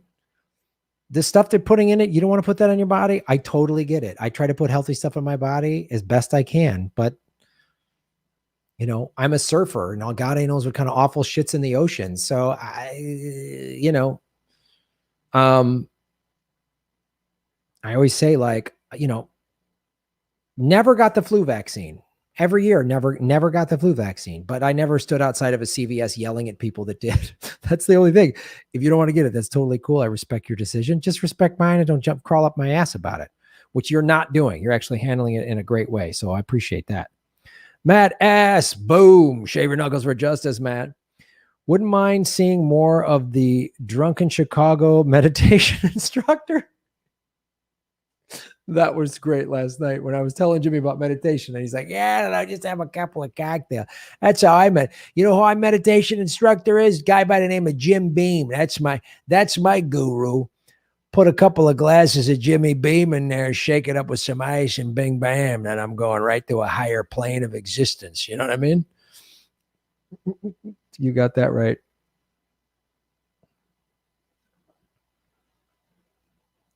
I used to smoke cigarettes, so I'm doing my best to not be a hypocrite. Just want to make sure what people are aware. Yeah, absolutely. I ride my bike a lot, and I ride it in traffic, and God only knows what awful. You know, not God only knows. I know I'm breathing a bunch of, what is that, carbon monoxide that comes out of cars. So, but I like riding my bike. You know, at some point, we all just got to make a decision. I avoid pharmaceutical stuff. I don't like to take prescription drugs, but every once in a while, you need one. About 3 years ago, maybe, I had a cold that wouldn't go away. And usually my body heals itself very quickly. I went to the doctor and they're like, oh, you got bronchitis. So they gave me antibiotics that I took for like a week or something like that. And I was, sick for about a week or two.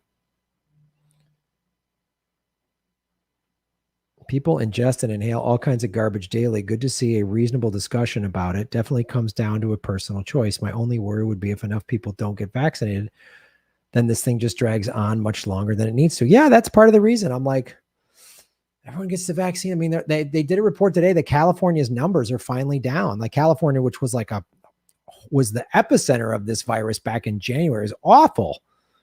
Everything was shut down. The hospitals were overrun. They're like, we can't help you if you're sick with something else. I mean, it was brutal. And because they've rolled out the vaccine very effectively in the state of California, which is a state of 45 million people, and they've really tried to go to underserved communities and lower income and communities of color that usually get bypassed and have been bypassed for stuff like this, they're getting everybody out there. So the numbers have come down. So it's like, if that's bringing the numbers down and we can get back to like being out and doing shows and that's the main reason I want to do is I want to go back to performing. So it's driving me nuts. That's what I want to do, but it's a reasonable discussion to have. Like ask questions. It's a personal choice. I have no problem with anyone saying they don't want to get it. I get it. But like when they yell at me, Graham, stop pushing the, I'm not, so death cult trolls should really consider Harry Carey.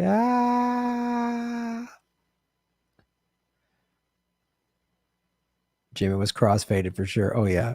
India's numbers are going up. Worst day ever in the pandemic for them the other day. Yeah.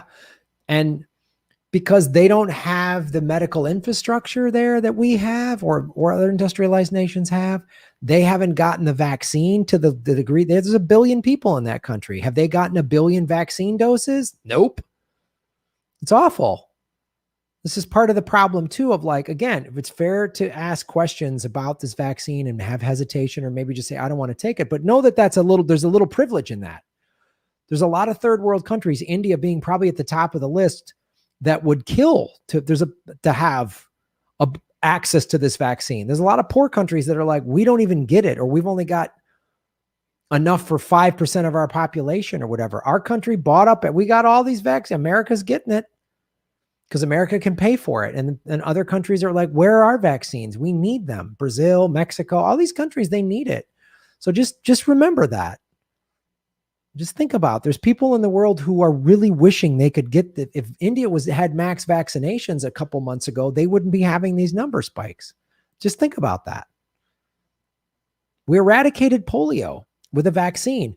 And yet there's been polio outbreaks recently. I know somebody that was living in Angola a couple years ago, and there was a polio outbreak because it's a poor country that couldn't afford the vaccine. Polio. We got rid of polio. Well, they can't afford to vaccinate their kids, so it came back. I mean, and again, I'm not, yay, I love the pharmaceutical companies. I'm so critical of them on so many levels. Yes, they push stuff too, that they buy the FDA off. So there's stuff that's not safe and they push it to market. And when it is unsafe, they're not held accountable. Yes, these vaccines, they can't be prosecuted, which is like, woof, that's bad. That's not a good thing. They are absolutely spending money to defeat Medicare for all whenever they can. Absolutely. Both things can be true. There's a lot of greedy, corrupt people high up at the pharmaceutical companies. I know people that work for pharmaceutical companies. They're good people. They're trying to find cures. They want to help society curing diseases. And wouldn't that be great? But again, the high ups, the CEOs just care about money and profit. And so we should hold them accountable. It's good to ask these questions. It's good to be like, I don't know, but screaming at me about this shit drives me nuts, man. Yeah. The vaccine should be free to all people. Yep. Greed has killed the planet and everyone on it. You're right. I've been getting Secret Service ads on YouTube. Yeah, I know. They're running ads on my YouTube show, but I'm not getting any money from it. I'm still been demonetized. They can suck it.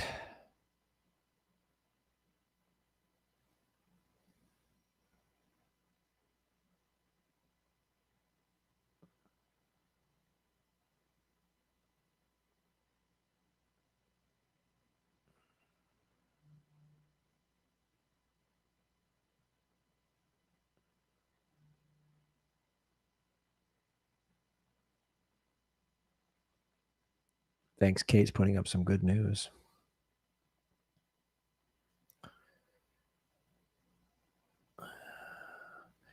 Matt S. Shave your knuckles for justice, Matt. I'm pro-vaccine like you, however, do feel there is a bit of authoritarian overlord with the concepts like vaccine passports, etc. I like having the choice, but that can feel like a mandate. Yeah, I get that. But again, and I get that. And again, it's good. It's like, I'm not, obviously, if you watch the show, you know I'm not some like, I love the government. I love big government. I love their laws and rules. And let's all embrace big government. Obviously, I'm not saying that. And specific to the vaccine passport, it might be a necessary thing. But I don't know. Like that's been around for a while, not globally. But as I've said before on the show, I've gone to third world countries where it's like you had to get a yellow fever vaccine. And the main reason was like the United States was not going to let you back in this country unless you had that vaccine because they didn't want you to get it and spread it here. So a virus is contagious in this that can spread really rapidly. And we're on the fourth wave. I mean, like this has been a rough year and a half and nobody wants it to go on another year. So I kind of get it. And it's going to be a reality. Does it feel like a big mandate from Big Brother? Yeah, it does a little bit. But I mean, you got to get a passport, like they're going to, you got to take malaria pills when you go. I mean, like I've had to do all of that in the past. So it doesn't seem that crazy to me personally. But I get asking that question. It's a fair question to ask. Jim Garrison, boom. Got our money for vax and our chicks for free. Thank you, Jim, for that. Bubblegum 2, shave your knuckles for justice. You rock. No, you rock. Thank you. Thank you again for at least allowing a civil discussion on your show, which few do. I can't wait to see you live, Baltimore, Washington, or Pittsburgh. We're going to hit, we're going to definitely hit DC, probably hit Pittsburgh for sure. And thank you, man. I cannot make this clear enough, not just to you, Bubblegum, but to anybody watching. Do you see how Bubblegum introduced this discussion? You could even call it a debate about the vaccines. You see how it was done? So I thank you, Bubblegum, for not just putting all cap crazy, Graham's pushing the vaccine, Graham loves big pharma. You didn't do that. When you start that way, then my first reaction is fuck you. I don't care what you're talking about. I mean, I've had vegans are like, you know, when I've said like, yeah, every once in a blue moon, I've had seafood, or my doctor told me I wasn't getting enough seafood. So, or I needed to, you know, or vitamin E, whatever. And so I've had, you know, I've had times in my life where I wasn't pure vegan, and vegans flip the fuck out on me. And it's like, just the flipping out doesn't work. It doesn't get anybody wanting to listen. And every time that happens, my first reaction is fuck off. I don't care what the subject is. I'm just like, fuck, you're just yelling at me. You're heckling me, or you're just being annoying. And so shut up. So you've handled it great. And I say this to anybody watching. If you disagree with something I'm saying, great. Bring it up in a reasonable manner. Bring it up the way Bubblegum Douche has just done. Bring it up. Matt S. brings up different points of view all the time in this chat. Always great. Always good discussion. Always asking like let's get a different point of view. Not a crazy, that, you know, it's just like,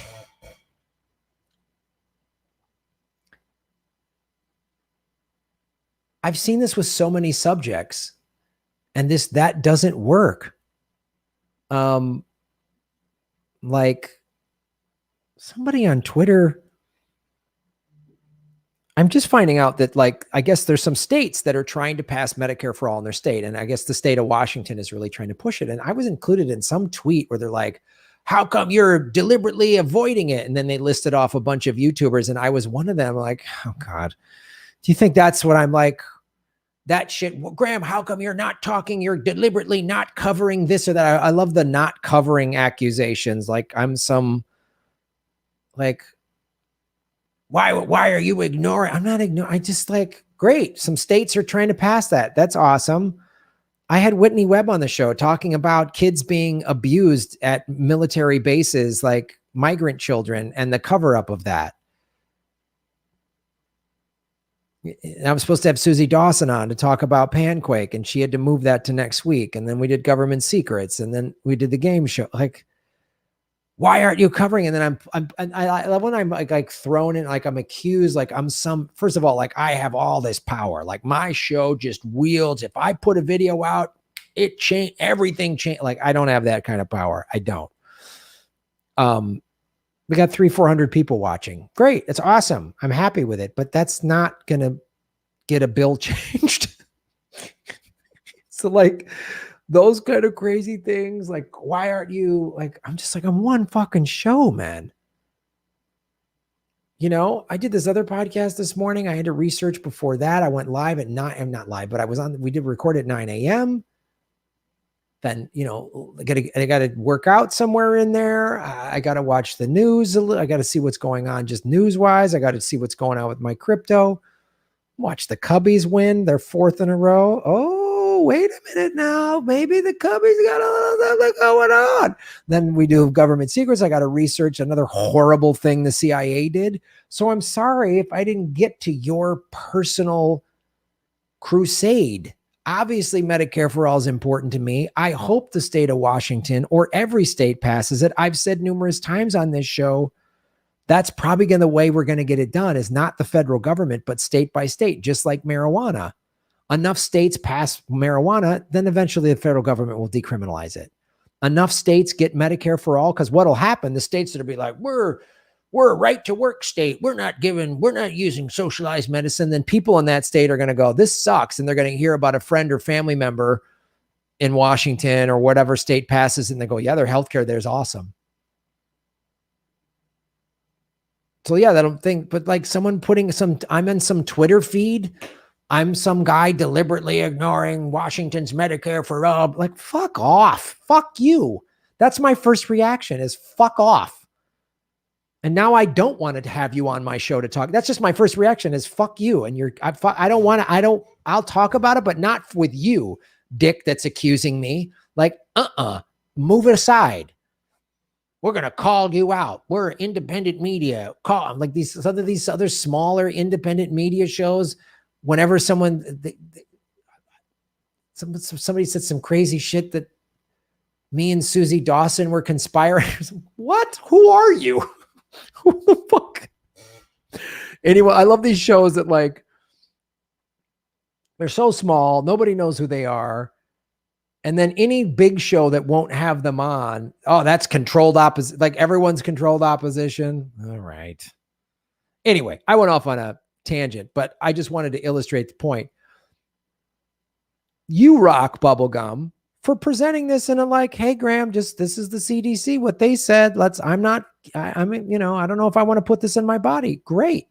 The way you presented it is how I'm able to like, because if you come at me yelling, I'm a club comic to my core. You yell at my show, you heckle me. I don't give a fuck what you're talking about. I'm going to come at you. That's like, that's just reflex. So you want to have a reasonable discussion, a reasonable debate, be reasonable and I'll be reasonable with you, which is what you did. And you're awesome. And I thank you for that. Chris, shave your knuckles for justice. Chris, shave your knuckles. Do you think it is still taboo to talk about finding the truth of 9/11? Oh man. Sadly, I feel that not enough people talk about it, and it ushered in the Patriot Act in my hometown of Visalia, California. I read only in a local independent newspaper that a family who lost a son that day died from an explosion on one of the towers before it fell. God, none of our local politicians will touch this. Never forget 9/11 truth. Yeah, unfortunately, Chris, I think you're right. I think it's one of those, if you bring that up, you're just labeled, oh, you're a 9/11 truther, you're a wingnut. And now they're going to throw you into the QAnon. Like I've talked about on the show, how QAnon and specifically the Capitol insurrection on January 6th, they're now going to use that. So anybody like me asking questions about powerful people's clear, obvious ties to Epstein. Oh, I'm a QAnoner. You know, well, what really happened on 9/11? Oh, you're a wingnut conspiracy. Like, and I think, unfortunately, you're right, is that you can't touch it. If you talk about it, you get labeled a 9/11 truther and you're just a crazy person, which it's what the CIA has been doing for decades. I mean, that the term conspiracy theorist was invented by the CIA after the JFK assassination. So now anybody asking questions about JFK and a magic bullet, you're a conspiracy theorist. What happened to Building 7 on 9/11? Conspiracy theorist. So I can't even ask. I'm just asking the question. I'm not saying 9/11 was an inside job, but I'm just asking questions. 9/11 truther. You love terrorists. Like that's by design.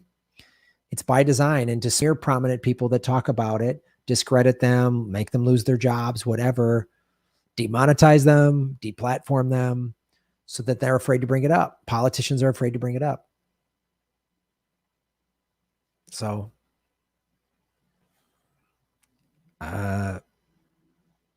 like I hear that. I want to know that question. I want that question answered.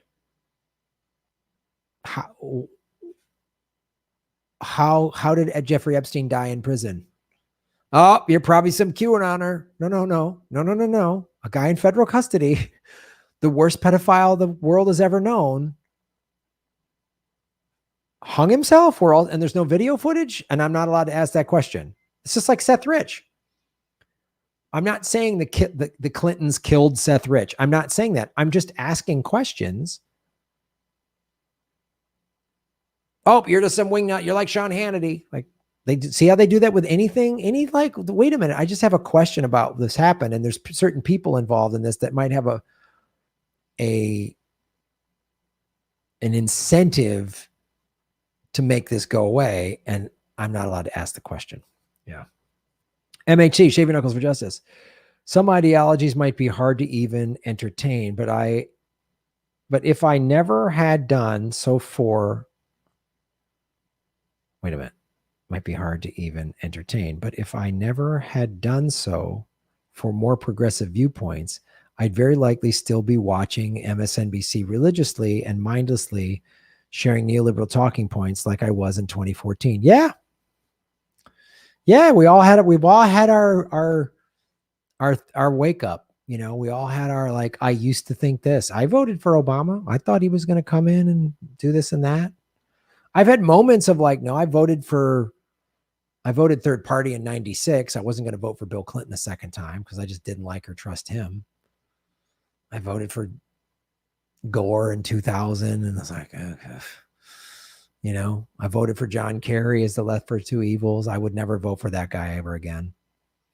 I'm never voting for another Democrat again. I'm just not. Now that you wake up and you realize it's all bullshit, that's the thing you got to do. And anyone who thinks their team is telling the truth, but the other team isn't, they think Fox News and the Republicans are right, or they think MSNBC and the Democrats are right, or they think QAnon is the right. Any of those, they're just, those are specific brands of propaganda that are marketed to certain types of people. Those are three different types of packaged marketing propaganda brands. And once you wake up to that fact, then you can see it's all bullshit, which is why you watch this show.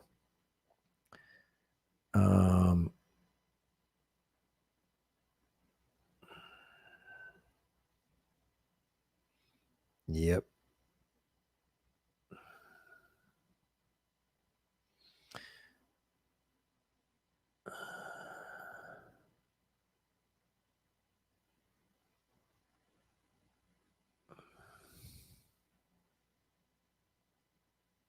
Yeah, the Bin Laden family got all their flights cleared to take off, but the major airlines were grounded. I know.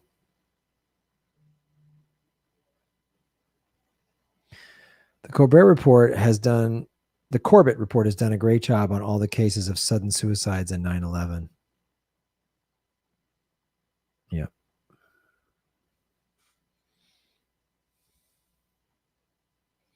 Jim Garrison, boom, shaving knuckles for justice. CIA, OSS, doing coups and assassinations and a whole bunch of other crap since 1947. Yeah. Yep. So for those who don't know, the OSS actually was, I think it was Offices of Secret Services or whatever, was the precursor to the CIA. It was basically formed during World War II. And then around 47, like Jim's pointing out, is when the CIA was formed. They basically took the OSS and sort of made it into the CIA, since there was no like actual war like World War II. There was no like Nazis. We're just like, we'll just go start coups and wars everywhere. And they've been doing a great job ever since. Just a fantastic job.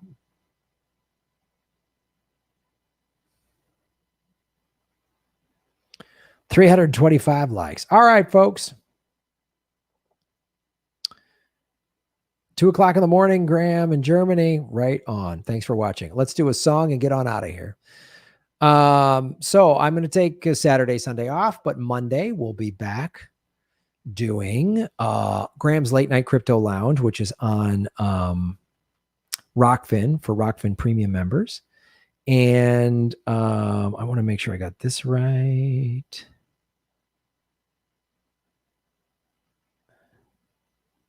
Yeah. So Monday, we got a jam-packed show. We got two shows Monday. Monday, 2:00 Pacific time, live with Susie Dawson talking about Panquake, giving us Panquake updates.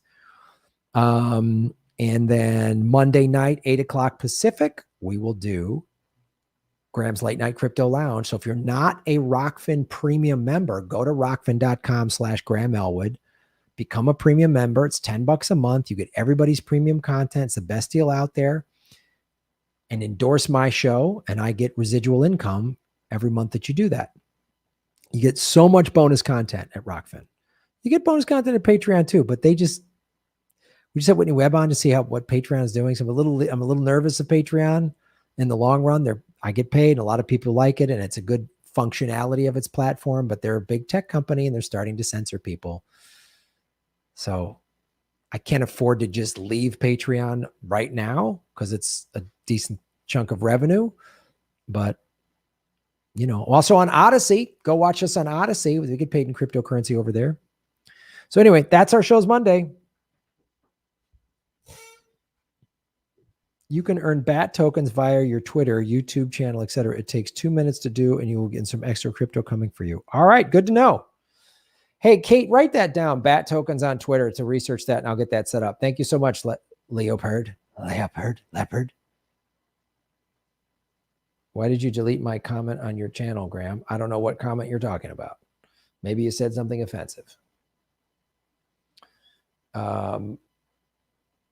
Why did you say something to get deleted? You ever think of that? Maybe your behavior caused the problem? All right.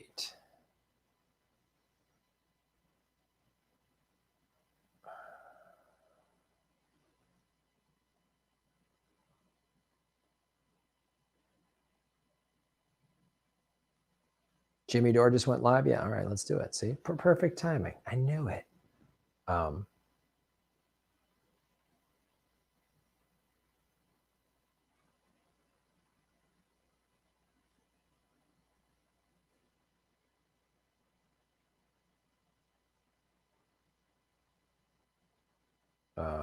Let's go. What song should we sing? You got it, Rick. I'm glad you liked it.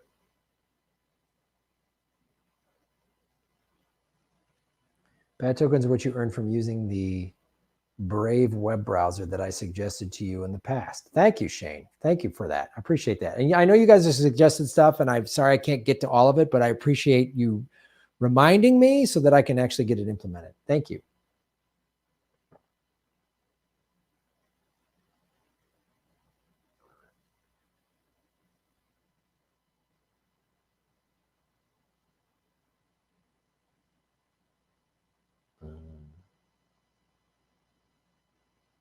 All right, let's do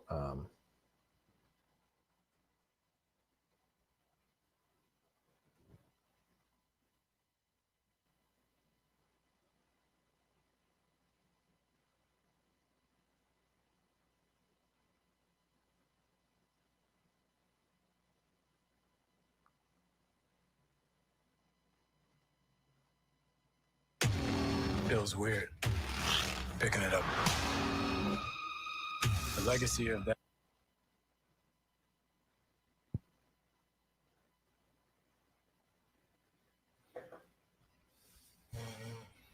Surfing USA as Darianne.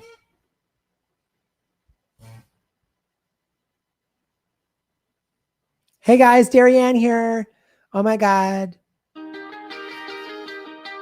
If everybody had an ocean across the USA, then everybody'd be surfing like California. Oh my God, that's where Todd lives, and it's been really weird. So like I went back to my parents' place in Phoenix, and it was like great, but like good to see everybody, social distancing of course, but like thoughts in Arizona. Oh my God. You'll be catching Del Mar, Ventura County line, Santa Cruz and Trestles, Los Osos, Narrabeen, all over Manhattan, and down Doheny Way. Everybody's gone surfing USA. And oh my God, if you're surfing in other countries, you guys, we're totally not shaming other surf countries. Like thoughts and unity for surfing, like hashtag surfing blessings. Can't wait for June. We'll all be gone for the summer. We're on safari to stay. Tell the teacher we're surfing. But totally, oh my God, you guys stay in school, like get good grades. Even sometimes teachers are weird. Like, you know, so Pacific Palisades, San Onofre and Sunset, Redondo Beach, LA, all over La Jolla, and at Waimea Bay. Everybody's gone surfing USA.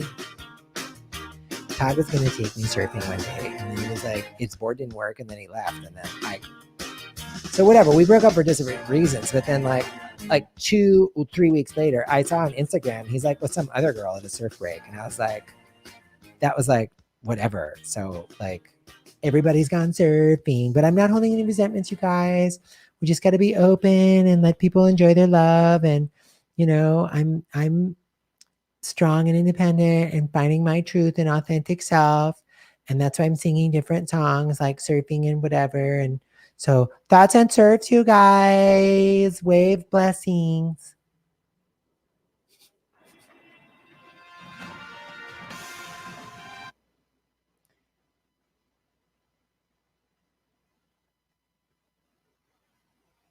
Coming over in the summer.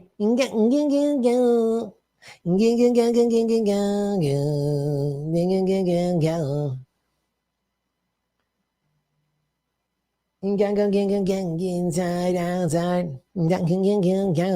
Tony DeMayo, Shave Your Knuckles for Justice. People still despise Jimmy Dore for talking about the Seth Rich story.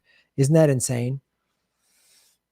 In a corrupt society, people get mad at the truth tellers. In a society full of lies, they get mad at the people that tell the truth, not the people that are committing the crimes. They get mad at people that call them out. That's throughout history. So that's where we are in history. Thanks for watching, everybody. Like, share, subscribe. We will see you. Go watch the Jimmy Dore show. Tell everybody you just came over from my show. Tell Jimmy and Steph I said hi. The game show was so fun last night.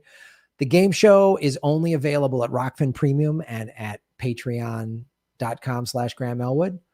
And so, and the karaoke is only available at Rockfin Premium as well. So check that out. We'll see you guys on Monday, 2:00 Pacific time with Susie Dawson and 8:00 Pacific time with Graham's Late Night Crypto Lounge.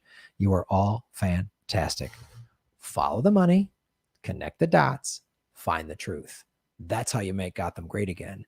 And that's why you are all political vigilantes. Shave your knuckles for justice. Yeah, boom.